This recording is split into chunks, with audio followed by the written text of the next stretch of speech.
Bonjour, je m'appelle Marion Bassy, je suis directrice du développement et aujourd'hui je suis en compagnie de Valérie Fontaine. Bonjour Valérie. Bonjour Marion.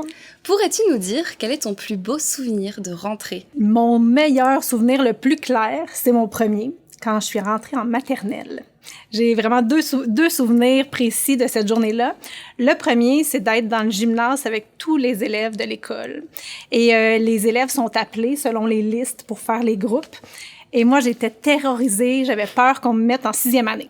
Alors, c'est sûr qu'on s'en serait rendu compte quand j'y repense maintenant, mais j'avais vraiment peur que mon nom se soit glissé sur la liste des élèves de 6e année puis d'être prise pour faire ma 6e année avant tout mon primaire. Alors ça m'avait vraiment fait peur.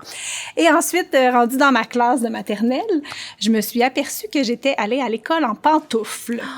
Ouais, mais c'était des pantoufles avec des petites semelles, là, quand même. C'était pas des pantoufles en Fantex. Donc, je les avais confondues avec mes souliers, probablement un peu trop nerveuse. Mais je me dis maintenant que j'étais déjà dans mes pantoufles à l'école. Alors, je me sentais déjà bien, finalement, maintenant que j'étais vraiment en maternelle et non en 6e année. Belle façon de voir les choses. Et c'est quoi pour toi les meilleurs moyens de donner envie de lire aux jeunes? Bien, d'abord, c'est d'aimer lire, d'être un modèle de lecteur. C'est sûr que si on lit pas devant nos enfants, si on lit pas devant nos élèves, c'est difficile de leur dire « Hey, c'est le fun de lire, tu devrais le faire toi aussi. » Alors, aimer lire, puis aussi les laisser lire librement. On essaie souvent de les encadrer, de leur donner des petites règles ou d'être très pédagogique dans leur choix de lecture. On leur pose des questions sur leur lecture. On peut aussi juste les laisser tranquilles, puis avoir des conversations un peu plus informelles, puis être vraiment dans le plaisir toujours, dans la découverte, puis dans le partage aussi. Moi, je pense que c'est vraiment ça l'idéal, qu'il n'y ait pas l'impression qu'on leur met de la pression pour lire, que c'est juste vraiment plaisant, en fait. Valérie, tu proposes des heures du conte en Facebook Live tous les mardis soirs depuis 6 ans maintenant. Est-ce que tu peux nous dire, c'est quoi les intentions derrière cette proposition et pourquoi tu continues à faire ça? Il y en a plein de raisons, en fait. Plusieurs que j'ai découvert au fil du temps aussi. Il y a 6 ans, c'était l'arrivée de Facebook Live. Et je m'étais rendu compte qu'on pouvait entrer dans les maisons des gens. Et je trouvais que c'était extraordinaire parce que moi, ça faisait des années que j'essayais de rentrer les livres dans les maisons. Alors, j'ai saisi l'occasion et j'avais l'idée de le faire juste une fois pour le plaisir. J'avais un nouveau livre qui sortait, parfait pour l'heure du dodo. Puis finalement, l'activité a vraiment eu un beau succès. Puis j'ai décidé de continuer. Donc, tous les mardis, j'entre dans la maison des enfants, des parents.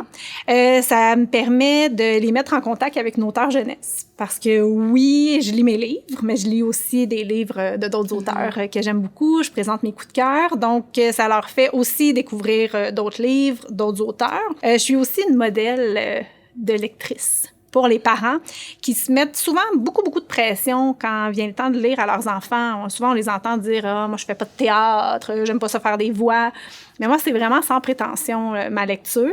À avoir un rendez-vous comme ça, à chaque semaine, je tisse une relation avec les familles. C'est vraiment notre rendez-vous à nous.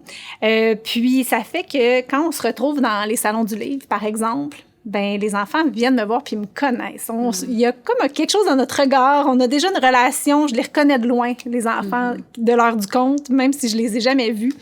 Donc, moi, ça m'amène des beaux lecteurs.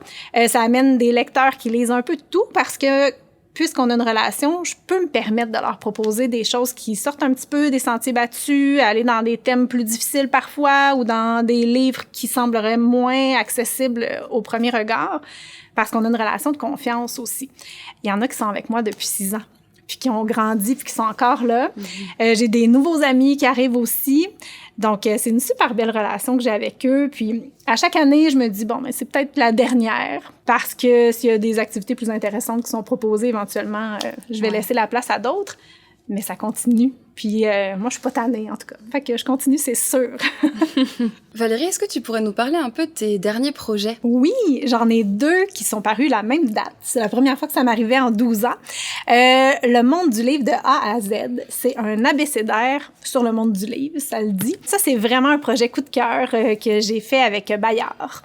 J'avais envie d'expliquer aux enfants, aux adultes aussi, parce qu'il y a beaucoup de gens qui se posent des questions sur le milieu du livre. Qu'est-ce qui se passe en coulisses? Qui sont les acteurs du milieu du livre? Comment on parle? C'est quoi notre vocabulaire dans ce milieu-là?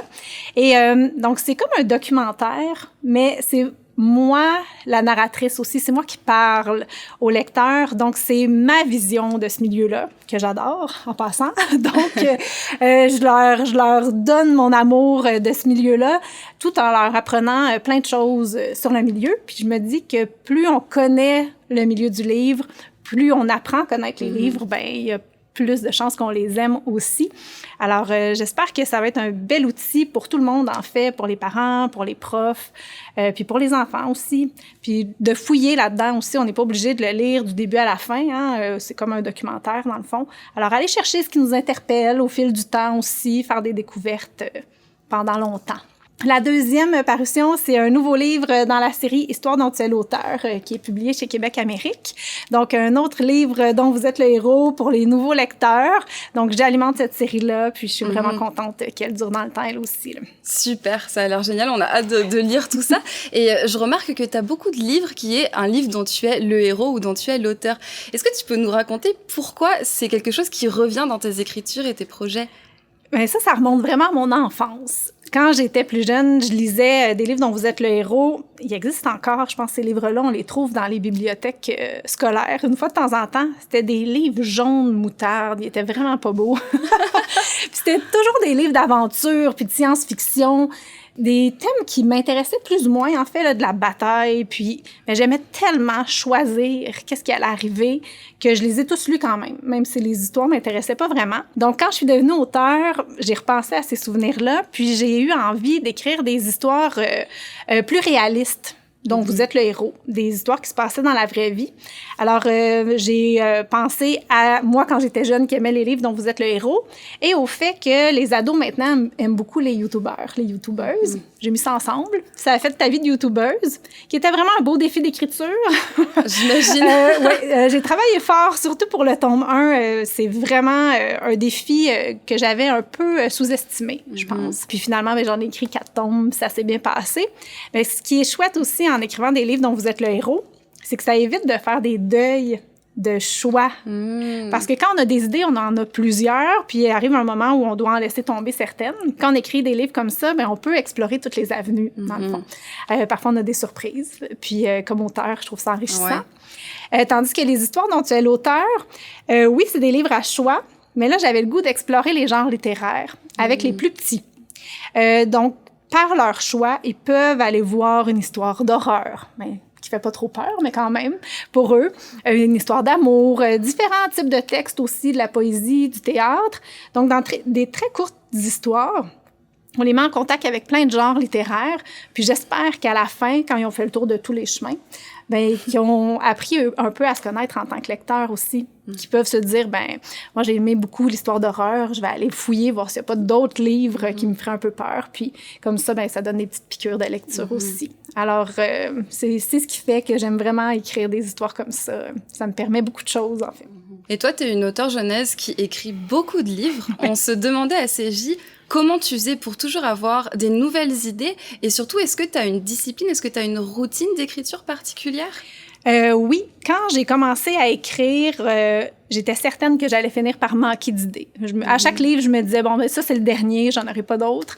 Mais finalement, maintenant, c'est le problème inverse, c'est que je manque de temps, j'ai trop d'idées. J'ai plusieurs carnets qui sont liés à mes différents projets. Donc, pendant que je suis en train de travailler, par exemple, sur une série de romans pour ados, je vais alimenter mes carnets au fil du temps quand j'ai des idées. J'ai aussi des nouveaux carnets pour des nouveaux projets. Donc, c'est là que je m'assure de garder les idées qui m'arrivent un peu n'importe quand dans mes journées. J'en ai beaucoup d'idées dans mes journées. Donc, je prends des notes, comme ça, je les conserve. C'est pas toujours des bonnes idées, par exemple. Je fais le ménage ensuite. Puis, oui, ça prend une routine d'écriture. Ça me prend des échéanciers. Souvent, quand ils sont serrés, ça m'aide à mettre un petit peu de pression. Puis, j'écris le matin. C'est pas mal toujours la première chose que je fais. Sinon, j'ai l'impression un peu de gaspiller mes mots, puis de gaspiller mon temps, puis de gaspiller mon attention aussi. Donc, les courriels, c'est en après-midi. J'écris le matin. Puis, quand je suis en production d'une série de romans, mais là, c'est vraiment par nombre de mots. Je me fixe un nombre de mots à atteindre par jour. Et tant que c'est pas atteint, je travaille. Ça veut pas dire qu'ils vont être bons, ces mots-là, par exemple. Je vais sûrement avoir à les retravailler le lendemain, mais au moins, ça fait avancer mon histoire, ça fait avancer ma réflexion, ça fait avancer mon projet aussi. Puis, je finis par atteindre mes objectifs. Mais oui, c'est de la discipline. Il faut écrire presque tous les jours, mais c'est ce que je préfère. Alors, c'est pas si difficile que ça. Waouh! En tout cas, on a vraiment hâte de lire tes prochaines sorties et on te remercie beaucoup de t'être prêtée à l'exercice. Merci de l'invitation, vraiment. Merci d'avoir regardé cette rencontre avec l'autrice Valérie Fontaine. Je vous donne rendez-vous pour la prochaine entrevue du magazine CJ. En attendant, continuez de nous suivre sur Facebook et abonnez-vous à notre chaîne YouTube pour accéder à du contenu exclusif.